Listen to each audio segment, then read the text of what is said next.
Assalamualaikum warahmatullahi wabarakatuh.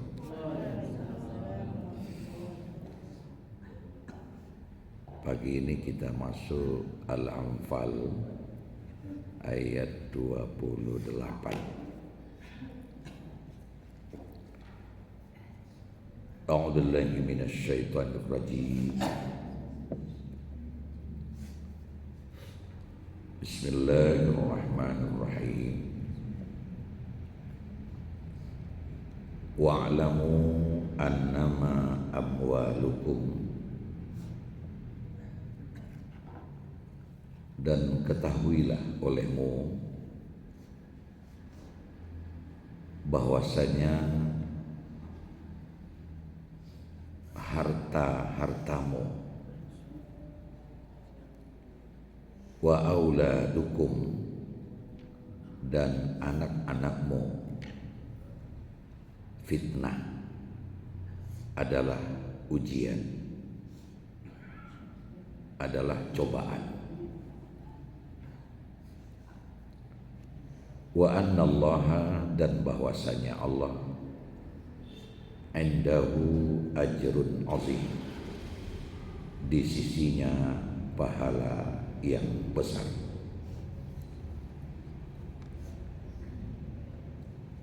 Ya ayyuhalladzina amanu, wahai orang-orang yang beriman, in tattaqullaha, jika kamu bertakwa kepada Allah, yaj'al lakum, niscaya Allah menjadikan untukmu furqana, kemampuan membedakan,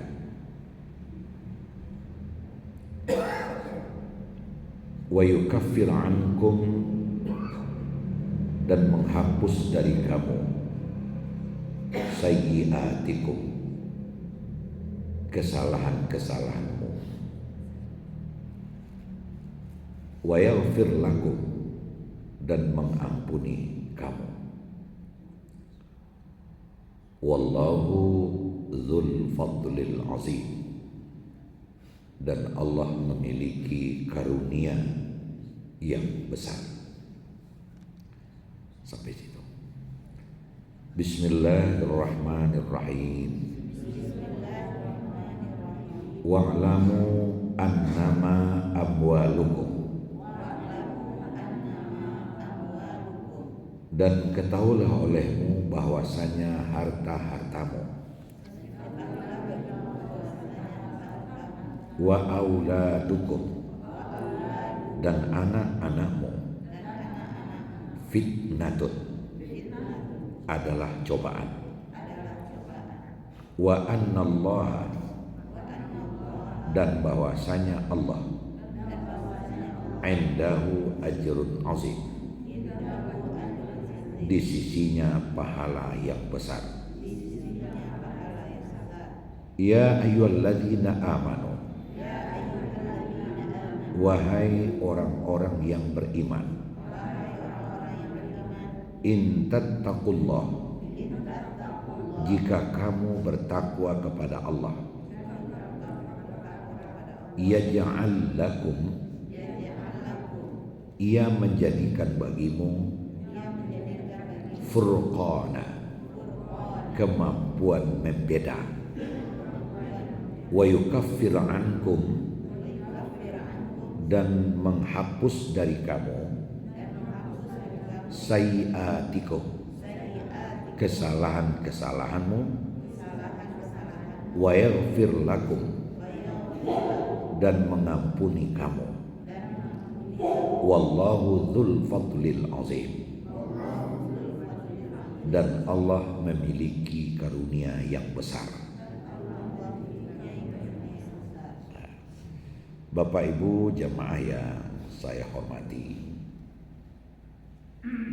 unik memang kehidupan kita sebagai makhluk termulia, makhluk terbaik yang bernama manusia. Kenapa? Karena perbedaan antara kehidupan kita dengan makhluk lain itu sangat vulgar atau sangat signifikan. Kalau makhluk lain, dalam hal ini yang kita maksud adalah binatang, itu kehidupannya itu boleh dikatakan pasif gitu. Pasif dalam artian kehidupannya itu tidak pernah berubah, itu ke itu saja. Bagaimana nenek moyangnya, begitu pula anak cucunya. Nah, dalam konteks ini Allah membekali binatang itu dengan yang disebut dengan insting, dan itu tidak pernah ada perubahan sejak dari dulu kala sampai hari ini. Ambil salah satu balap, bagaimana 20, 25 bahkan 30 tahun yang lalu, bila balap itu merakit rumah atau sarang, itu terdiri dari urat-urat. Itu kita temukan ya sekitar tahun 70-an. Sekarang sudah 2025, sarangnya masih tetap itu ke itu dan tidak ada perubahan. Tidak ada inovasi baru dalam kehidupannya. Itu dalam segi sarang kalau balap. Begitu juga kerbau sapi, dalam berbahasa berbunyi. Kalau kerbau itu ya uwe, sampai gini uwe yuk. Kalau kambing membebek, sampai hari ini masih tetap membebek. Dan tidak pernah ada perkembangan. Itu namanya kehidupan yang hanya oleh Allah dibekali dengan insting. Sehingga dalam kehidupan mereka itu ada musim-musim yang satu dengan lain sama. Ada musim kawin, ada musim beranak. Nah, biasanya demikian. Ya, kita sebut musim kawin dalam dunia binatang. Ketika musim kawinnya belum datang, betina tidak acuh sama bejantan. Bejantan juga tidak ada kebutuhan kepada betina. Bahkan dalam satu kandang berkelahi saling bunuh-membunuh lawan jenis itu. Tidak ada perubahan sama sekali. Jadi tidak perlu khawatir, oh saya takut kalau kerbau saya bertambah cerdik, saya takut kalau kambing saya panjang akal. Tidak ada itu. Karena kehidupannya stagnan, itu ke itu saja. Nah, beda halnya dengan manusia yang di dalam kehidupannya itu selalu berkembang. Bukan hanya per tahun, per semester, per jauh, bahkan per hari, perkembangan yang terjadi dalam kehidupan manusia. Bukan saja generasi ke generasi, bahkan dalam satu generasi pun kadang terjadi perubahan. Bahkan pada diri seseorang saja, ya tidak apa-apa. Mungkin Buya Alizar tahun 2021 tidak sama dengan Buya Alizar tahun 2025. Sudah banyak perubahan. Dalam hal apa saja? Dalam sosialitas, dalam ya kapasitas, dalam isi tas, macam-macam. Itu terjadi perubahan yang tidak akan pernah tetap begitu. Terjadi perubahan. Sehingga kita ambil contoh bagi para guru. Ya, kita tidak bisa menolak, Bude ya. Kita tidak bisa menolak. Setiap tahun Diniyah Putri itu menerima siswa baru. Nah, ini Pak Pado dari di Jambi ya Pak ya? Dari Bengkulu, dari Bengkulu. Ya, sebelumnya nggak ada, sekarang sudah ada. Pastilah kultur dan budaya teman-teman sahabat kita dari Bengkulu terbawa ke sini, mengalir pula di Parangpanjang. Dan poinnya yang jelas, santri baru Diniyah Putri tahun 2021 itu nggak sama dengan santri baru 2022, nggak sama dengan 2023. Nah, hari ini zaman now kata anak-anak muda, kadang siswa itu lebih cerdik dan cerdas di satu hal atau dalam hal-hal tertentu ketimbang gurunya. Kenapa? Karena siswa atau santrinya itu lebih dulu menyaksikan, lebih dulu melihat, bahkan lebih dulu merasakan ketimbang gurunya. Apalagi kalau kita melangkah kepada pameo, kadang guru itu hanya lebih tua satu malam daripada santri. Yang diajarkan pagi ini dibaca malam tadi. kan begitu. Bahkan bisa saja ya kalau tidak hati-hati seorang santri ataupun siswa ngomong sama temannya di belakang, ah ibu ini, ah bapak ini, itu saja. Dia bisa bilang begitu. Nah, terjadilah perubahan di dalam kehidupan. Tahun 40-an itu ke Makkah itu masih 3 bulan. Terus berkembang menjadi 2,5. Nah hari ini sudah 40 hari. Kita nggak tahulah perubahan setelah menterinya khusus ini. Mungkin nanti akan terjadi perubahan lagi dari 40 hari menjadi 30 hari. Karena bagaimanapun yang kita jemput ke situ itu ya kurang lebih 6 atau 7 hari lah yang inti daripada hari mengerjakan haji itu. 9, 10, 11, 12, 13. Itulah pelaksanaan manasik haji. 5 hari cukup.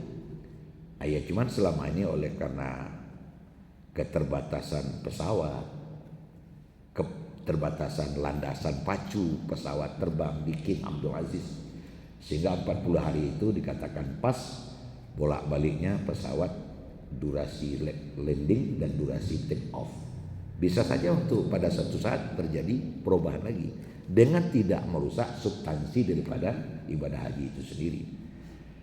Nah dalam ayat yang kita sampaikan ini, saya boleh pinjam ya, apapun makannya, minumnya tetap teh botol sosro. Kan gitu. Bagaimanapun perkembangan yang terjadi di dalam kehidupan ini, ya kita boleh dalam negeri, kita boleh regional, nasional, bahkan internasional. Tetapi urusan anak dan harta, yaitu sama mawon sebelumnya. Mulai dari sebelumnya, hari ini, dan insya Allah yang akan datang. Itu tetap ada, harta dan anak. Walaupun formula, cara dan warnanya itu berbeda dari masa ke masa. Nah sebelumnya saya ingin sampaikan kepada kita terkait dengan ayat ini. Ini tidak bisa dilepaskan dari 3 terminal kehidupan manusia. Jadi setiap kita, kesempurnaan manusia itu kalau dia sudah menempuh 3 terminal. Nah 3 terminal yang saya maksudkan, terminal pertama saat dilahirkan.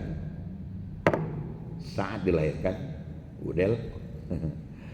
Terminal kedua saat dinikahkan. Dan terminal ketiga saat dimatikan. Jadi 3 itu mesti kita lalui Pak Mul. Lahir, nikah, mati. Ya. Lahir, nikah, mati. Rata-rata yang dalam masjid 1 yang belum dicoba. Mati ya. Dan saya lihat semuanya calon mati semua ini. Itu maksud saya gitu. Nah saat dilahirkan, saat dinikahkan, saat dimatikan. Itu saat yang sangat perlu diperhatikan dalam perjalanan kehidupan manusia. Itu yang saya maksud dengan apapun makannya, minumnya, teh botol sosro. Siapapun orangnya, dimanapun dia berada, kalau kecil orang Sekabu Sengalang, when and where, gitu. Dimanapun dan kapanpun, maka manusia itu tidak akan bisa dilepaskan dari 3 hal itu. Baru dikatakan sempurna. Pernah dilahirkan, pernah nikah, dan pernah mati. Insya Allah setelah ini kita mati. Kalau tidak besok, ya besok 1 lagi. Dan untung saja nggak dikasih tahu. Kalau Pak Pado tahu hari ini sudah berangkat, dia mungkin nggak hadir dia lagi hari ini. Nah dalam ketiga hal ini saling memiliki kaitan yang erat, tidak bisa dipisahkan satu dengan yang lain. Dia bisa saja diputar-putar gitu. Saat dilahirkan, artinya seorang ibu ataupun kedua orang tua setelah melaksanakan pernikahan itu bersiap untuk menunggu adanya yang lahir. Nah, jadi bersiap untuk melahirkanlah. Nah setelah kita lahir, terlepas dari orang tua, mulai kita lahir, mulai kita hidup di dunia, bergabung dengan sesama manusia di dunia ini, itu seolah-olah kita bersiap untuk nikah. Jadi mulai dari 0 usia kita sampai nikah, itu namanya persiapan nikah. Nah setelah kita ijab kabul nikah, laki perempuan sama saja, dinikahkan.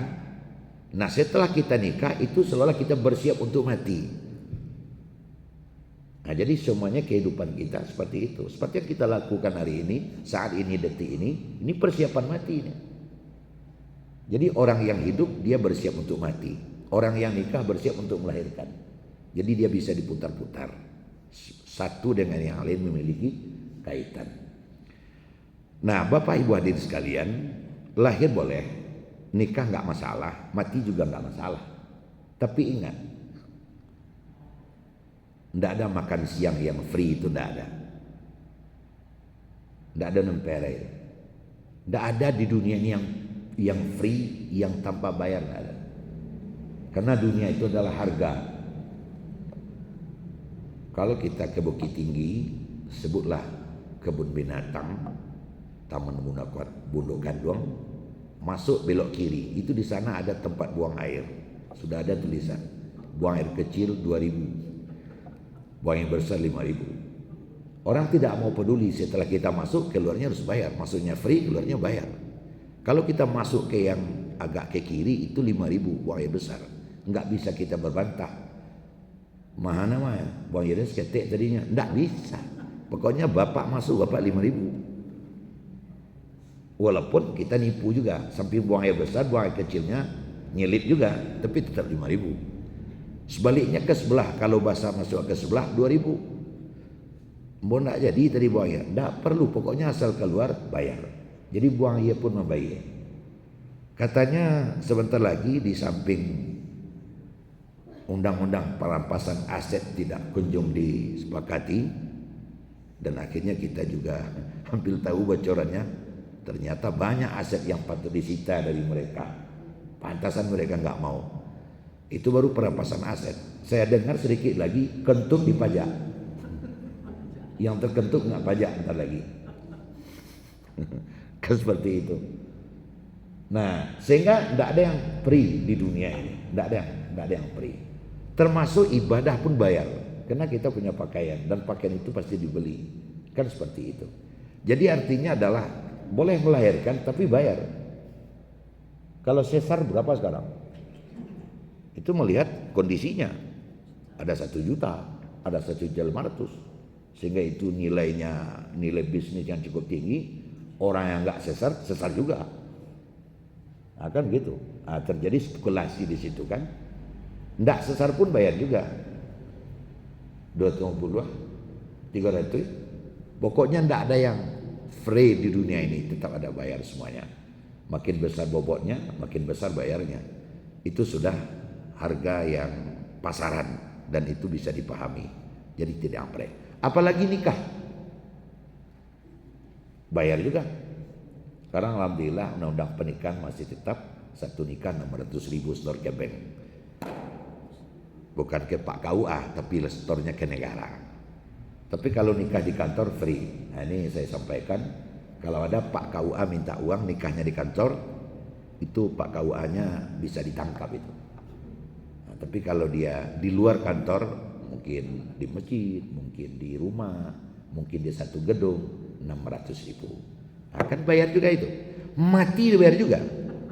Ya Pak Jaya, bayar mati, Bapak Dona. Seperti di Jakarta, kalau mati bayar. Kalau dalam 1 bulan iurannya nggak bayar, mayat kita dibongkar, betul tidak? Betul, dibayar juga. Nah, bayar juga. Nah, dari seluruh persoalan hidup itu, tentu ada ya prioritas, ada yang paling dominan. Nah, dalam hidup, pertama kita punya pakaian jelas, kemudian kita punya kerjaan jelas. Tapi kita harus punya tempat tinggal, itu jelas. Kita punya pergaulan, itu jelas. Tapi ada 2 yang tidak boleh tidak. Punya anak dan punya harta. Kita belum punya rumah, bisa ngontrak. Menompang pek kawan di jo. Ke Bengkulu nompang pek Pak dulu bisa. Jadi belum punya rumah bisa hidup. Tapi rasanya hidup ini hampa kalau tidak punya yang 2 ini. Anak cie. harta aja. Sehingga kalau Allah belum mengizinkan, sehingga belum berketurunan, karena Allah lebih tahu apa yang terbaik untuk orang itu, dia pun adopsi anak. Kenapa? Karena naluri kita itu beranak. Ya, kita dalam masjid ini makanya ketawa karena punya anak. Coba kalau nggak punya anak. Teman saya ada nggak punya anak, dia adopsi. Bahkan lebih banyak yang adopsi anak ketimbang orang yang beranak asli. Adopsi. Nah, setelah selesai adopsi lagi. Udah belasan. Orang yang punya anak asli 2x2 sih. Akhirnya dia lebih beruntung tidak beranak dari sisi psikisnya ketimbang beranak. Karena amal ibadahnya membobong. Jadi yang Allah takdirkan tak punya keturunan, jangan dianggap dia rugi, bahkan lebih beruntung. Nah, itu berita gembira untuk yang belum punya keturunan. Mana tahu ada dalam masjid ini. Kan seperti itu. Nah, tapi bagaimanapun hidup ini akan hampa kalau tidak ada keturunan. Apalagi hidup ini tentu akan lebih hampa lagi kalau saku tidak berisi. Karena begini Bu Pat, Bu Win, Pak Pado ya, Pak Mul, kalau saku-saku kosong, kantong itu kosong, pengaruhnya ke mata. Percaya apa tidak? Pengaruhnya penglihatan. Bisa 2 orang nampak, bisa ketek orang nampak. Ini Pak Mul bilang sama saya, jangan cari jangan ketek nampak dan. Jadi kita habis pikir juga, apa hubungan kantong kering itu dengan emosi? Ternyata erat hubungannya. Kalau kantong kering.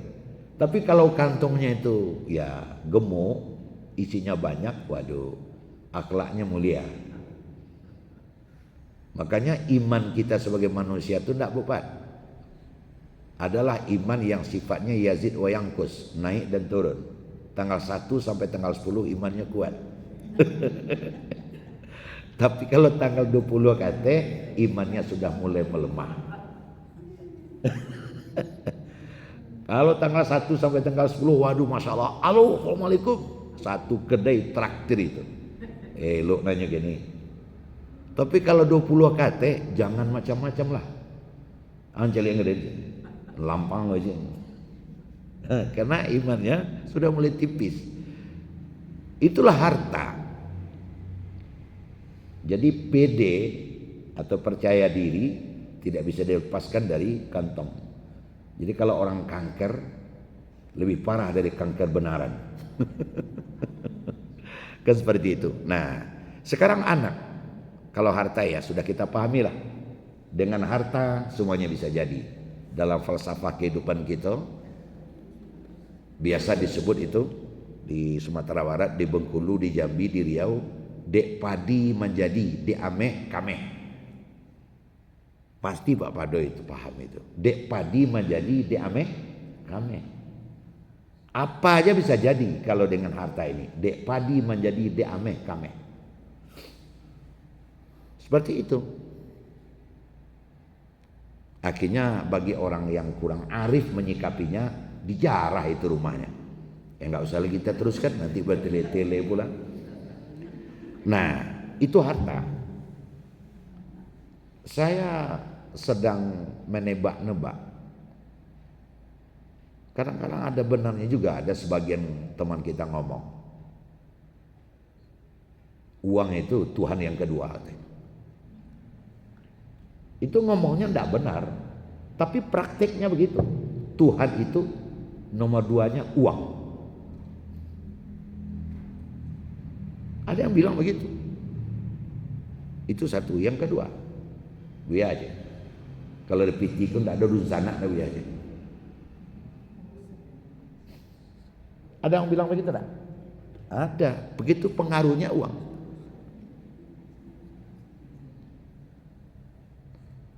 Nah, makanya ada orang yang cari kerjaan, tapi ada orang yang cari uang. Kama cari karajo saya dapat Cina pen. Tapi ada uang, kama cari piti. Kalau cari kerjaan dapat uang halal. Karena uang yang ia peroleh hasil dari pekerjaan. Tapi teman-teman kita banyak cari piti. Kalau cari piti coba dak tapi langsung asal tak santung, cenderung menghalalkan segala cara. Makanya nggak benar. Yang benar itu teman di sebelah. Kalau orang Jawa, kamai ceri karajo. Itu yang benar karena ya, uang yang diperoleh pasti hasil kerja halal. Kamai ceri piti je. Nyoba piti kadape. Itu mah contohnya. Lah kan jarah. Nah kan begitu. Nah dari seluruhnya itu Bapak dan Ibu, persoalan harta, ada yang nempel persoalan anak. Anak adalah kebanggaan orang tua. Betul tidak? Kebanggaan orang tua. Kenapa anak itu dikatakan kebanggaan orang tua? Karena pertanyaan pertama kepada seorang anak pasti itu.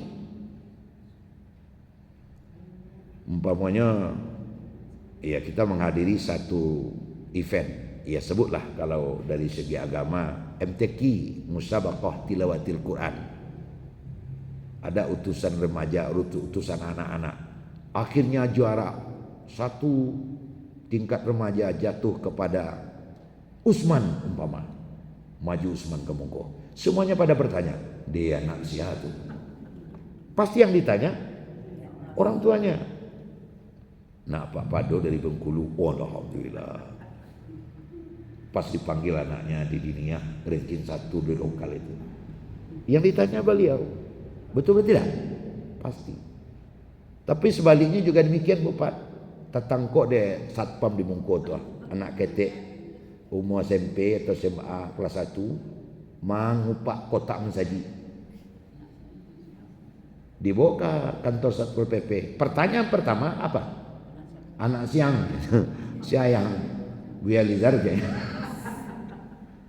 Makanya anak itu dengan orang tua itu nggak bisa dilepas. Nah bagi orang tua yang anaknya berprestasi, yang anaknya punya nama baik, mengangkat nama baik keluarga, bahkan mengangkat nama baik kampung. Tak orang tuanya saja yang sayang, orang kampung pun sayang. Anak adalah kebanggaan. Kan seperti itu. Ndak tentu payah siang malam karena anak. Jadi motivator tertinggi itu bagi orang tua adalah anak. Ndak tentu malam. Malam basuluannya, hujan bapayungnya, paneh balindungnya. Demi apa? Anakku. Kita pernah coba kan? Demi anak, apapun kita lakukan kalau untuk anak. Karena memang ending manusia itu di situ. Saya sedang ingin menyampaikan kepada kita semua, seorang orang tua jangan kepablasan bilang saya berhasil dulu. Keberhasilan Tuhan akan dinilai dari anak-anak Tuhan. Apakah orang tuanya berhasil? Dia mumtaz, dia amazing orang tuanya? Lihat anak-anaknya. Dia boleh bangga dengan harta yang ia miliki, dia boleh bangga dengan pangkat yang ia punya, dia boleh kemana-mana, tapi ingat, label nilai, berapa nilaimu adalah bergantung kepada hasil karyamu terhadap anak. Nah, kau pernah kaji? Karena anak itu tidak akan pernah ada tanpa kita, itu nggak bisa ditolak, nggak bisa ditolak. Nah begitu dia. Jadi jangan bangga dulu dengan keberhasilan kita. Mana dia anak kita? Kan seperti itu. Makanya Bapak dan Ibu, anak itu memang unik. Unik. Secara naluri, jangankan manusia, binatang pun sayang sama anak. Ayam baru turun dari sangka. Kalau kita mendekat, marah dia sama kita. Kucing dikejar. Bahkan kadang alang tibonya lawan. Elang mau nangkap anaknya dilawan. Karena ada naluri sayang sama anak. Mati-matianlah untuk memperjuangkan anak ini. Tidak tentu siang, tidak tentu malam. Siang babi hari, malam babi minyak. Untuk memperjuangkan anak.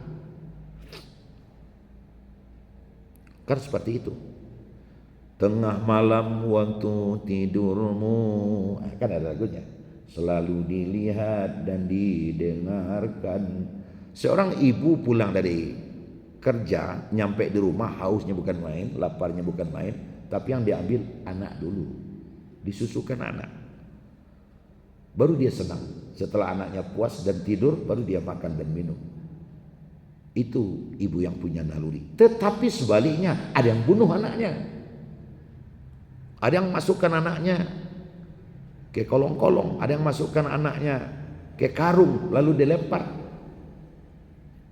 Bahkan yang menjual anaknya, kan seperti itu. Kemarin ini malah mungkin didesak oleh ekonomi, anaknya 2 orang dibunuh, kemudian dia bunuh diri. Baru kita dengar di media, di TV, di televisi, di media sosial juga keluar. Itu anak masih anak juga. Jauh dituri ampiang di jalan, ongkos diusahakan hanya demi anak dari Bengkulu sampai Padang Panjang. Pak Pedo, betul tidak? Anak. Apapun kita lakukan demi engkau wahai anakku. Padahal bu, Pak, siang babi hari, malam babi minyak, apapun dilakukan demi anak. Ingat, satu saat kita akan berpisah dengan anak, berpisah tidak akan bertemu lagi. Setelah anak besar dia akan berkeluarga, dan juga dia akan beranak juga. Nah ketika itu kita tidak bisa mengharap-harapkan apa lagi sama anak. Tapi kita nggak peduli itu.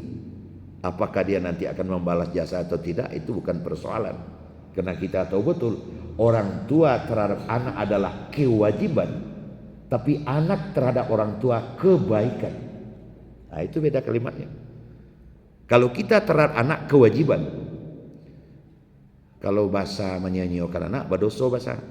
Tapi nanti anak terhadap orang tua itu kebaikan. Seorang anak yang birrul walidain, yang berbuat baik kepada orang tuanya, pasti dia tidak menyia-nyiakan orang tuanya. Tetapi ingat, ketika dia sudah punya keluarga dan punya anak, dia lebih harus memprioritaskan keluarganya. Kenapa? Karena dia punya anak-anak yang masa depan anaknya berada di tangannya, bukan di tangan kita. Itu harus kita pahami. Anak-anaknya, masa depannya, gelap dan terang masa depan anaknya di tangannya, bukan di tangan kita. Kalau tangan kita adalah dia. 2 kata yang perlu kita adopsi. Apa itu? Kita kepada anak adalah kewajiban, anak kepada kita adalah kebaikan. Jangan nuntut macam-macam sama anak. Itu the big wrong. Kesalahan besar. Saya menangis kalau ada orang tua, dela panek ngandanang, dela panek mage makanang, dela panek nyongkolanang, Masya Allah, la haula wala quwwata illa billah. Kita bukan berbisnis dengan anak. Nanti kalau anak bilang sama kita, ayah, ibu, oh gitu ya, iya. Jadi air susu harus saya bayar ya, katanya. Nah jadi yang sedikit ini harus apa? Tapi sungguh pun demikian kita tahu, kita mengerti, kita paham. Didiklah anakmu dengan cara yang benar. Yakinlah anakmu akan menjadi anak yang baik. Dan anak yang baik akan memprioritaskan orang tuanya. Cukup pahamnya sampai di situ saja. Jadi kalau seandainya ada anak yang tak kenal dengan orang tua, tak kenal dia ada orang tuanya, itu bukan kesalahan anak, kesalahan orang tua itu sendiri. Itu nggak bisa ditolak.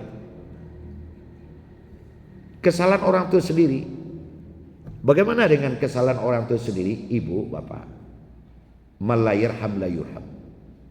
Siapa yang tidak menanam kasih sayang, jangan mimpi siang bolong akan menuai kasih sayang. Itu dia, kuncinya di situ. Karena doa anak kok sama dicampak dulu tubuh seorang saya.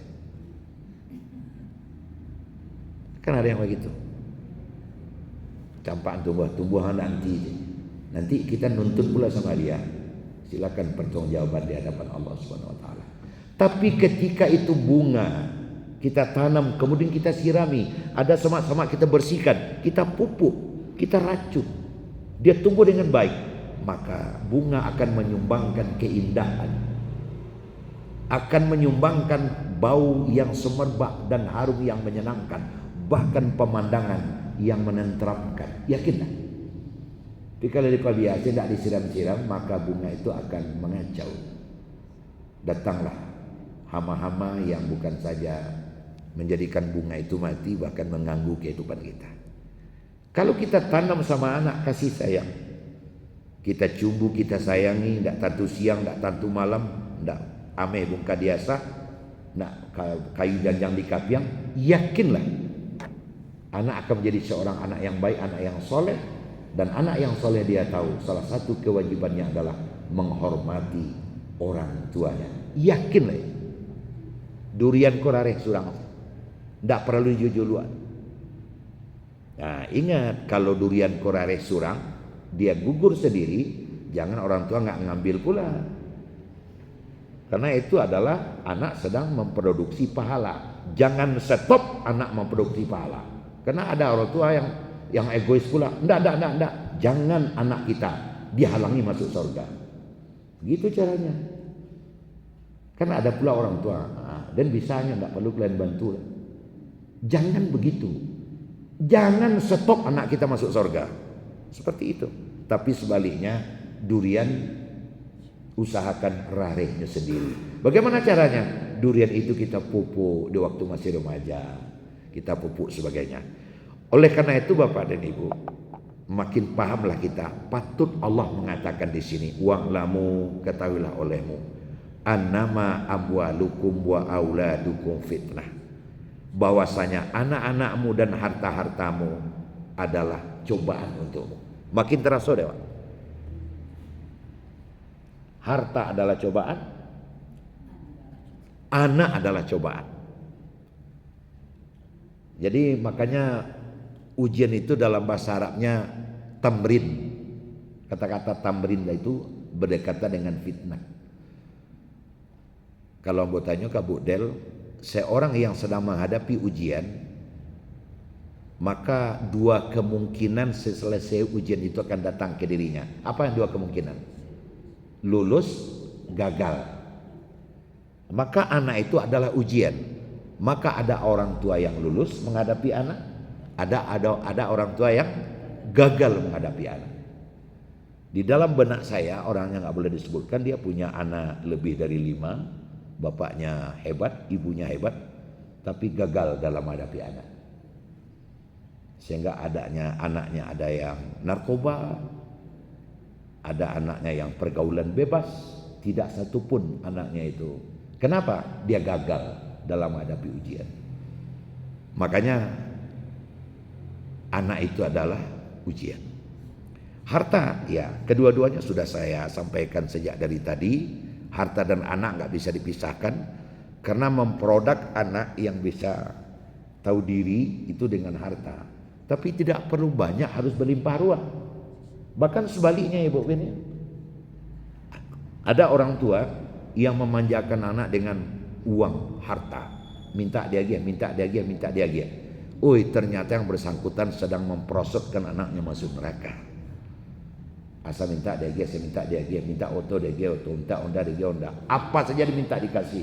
Ternyata dia sedang menjebloskan anaknya ke dalam neraka. Jadi tidak selamanya dengan harta. Ada orang tua yang beriki-riki kaulu. Makan pagi, talambek sore, makan talambek sore, kadang bagi dua. Ternyata anaknya menjadi orang-orang yang berhasil. Jadi harta bukan jumlahnya, tapi kualitasnya. Apa gunanya jumlahnya banyak, tapi malah makin banyak, makin manyeso. Nah, tapi kalau dapat tentu keduanya, aratonyonya, tapi perhatian tinggi ke anak. Alhamdulillah, nah, itu yang paling. Tapi yang jelas poinnya adalah anak dan harta adalah ujian. Tidak semua orang yang punya anak berhasil dan lulus menghadapi anak, dan tidak semua orang yang punya harta lulus menghadapi harta. Dia baik ketika miskin dan dia mulai tidak baik ketika kaya. Nah, kan ada yang seperti itu. Di waktu dia masih biasa-biasa dulu, waduh, sosialitas pergaulannya terjaga. Ndak do sakit nandaknya calik, ndak do mati nandaknya jangwa. Di waktu hidupnya biasa saja. Tapi mulai semenjak hidupnya ini agak mewah, mengeceklah bahasa Indonesia kepanjang segini. Kemana kamu? Kemana kamu gini? Saya bahasa Minang ini sudah banyak yang lupa nih.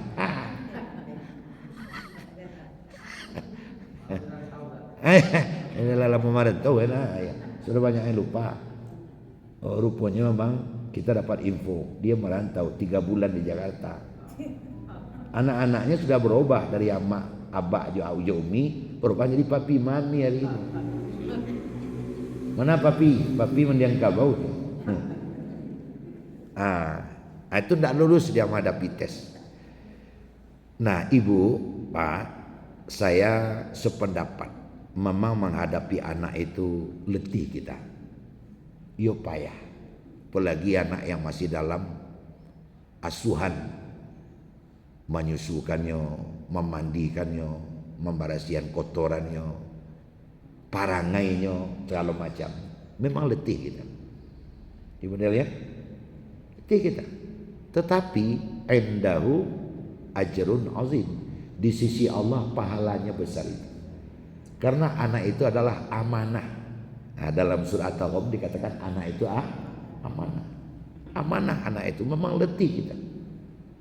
Tapi ingat, yakinlah keletihan kita dalam menghadapi anak itu akan berbuah pahala. Jadi anak bisa menyeret kita ke neraka, tapi anak juga akan bisa memegang tangan kanan kita dan membimbing kita masuk surga, insya Allah. Nah, seperti itu. Karena indahu ajrun azim. Di sisi Allah itu pahalanya sangat besar.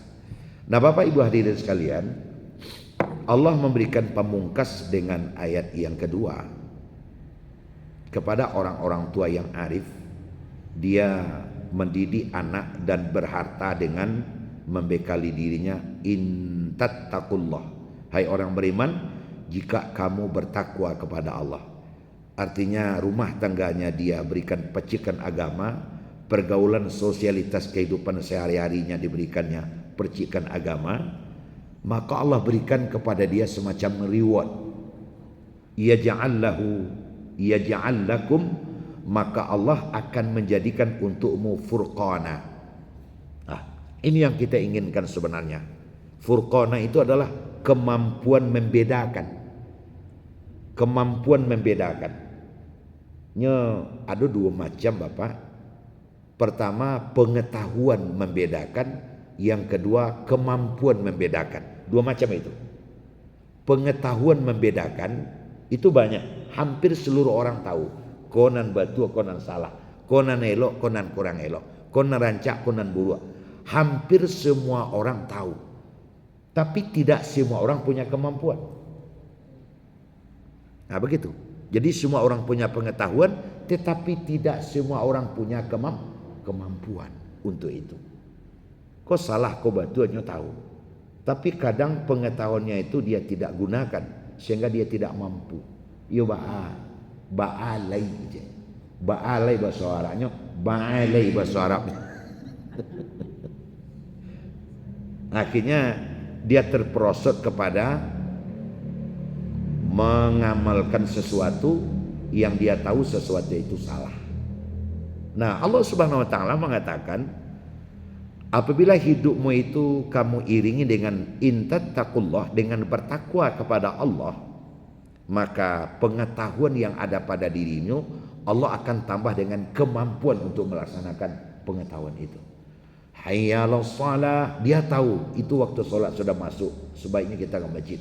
Tapi dia tidak punya kemampuan untuk merespon seruan itu. Nah, itu dia.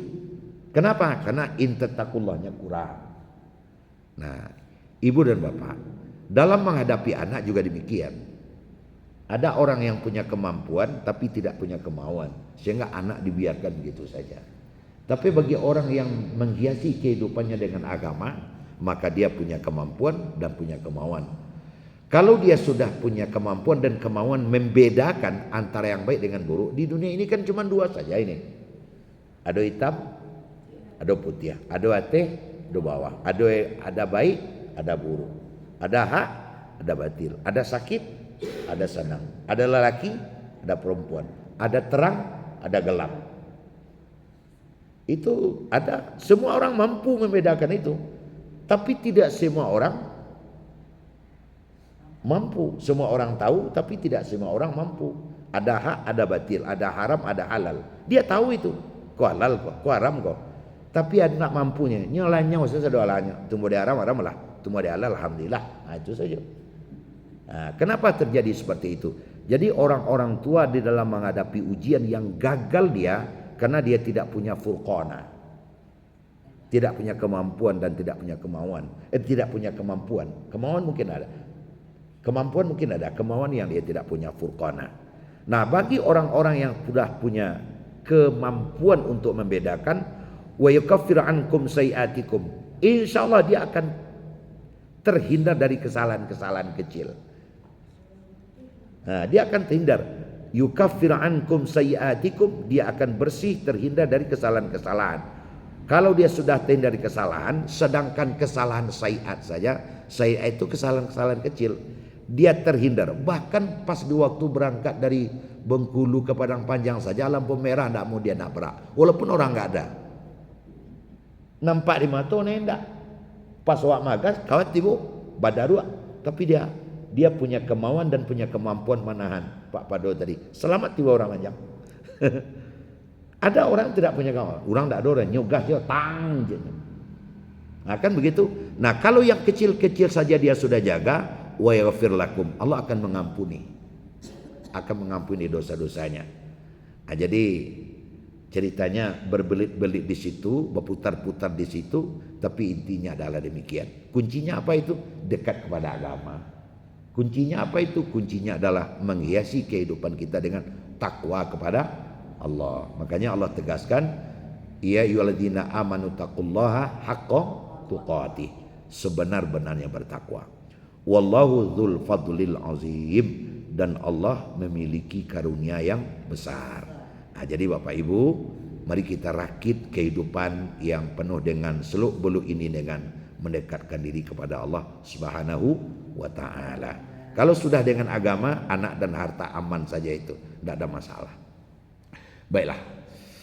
Wa'lamu annama amwalukum, ketahuilah olehmu bahwasanya hartamu,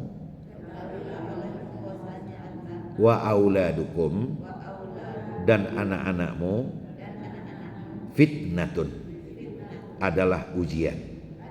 Wa annallaha, dan bahwasanya Allah, indahu ajrun azim, di sisinya pahala yang besar.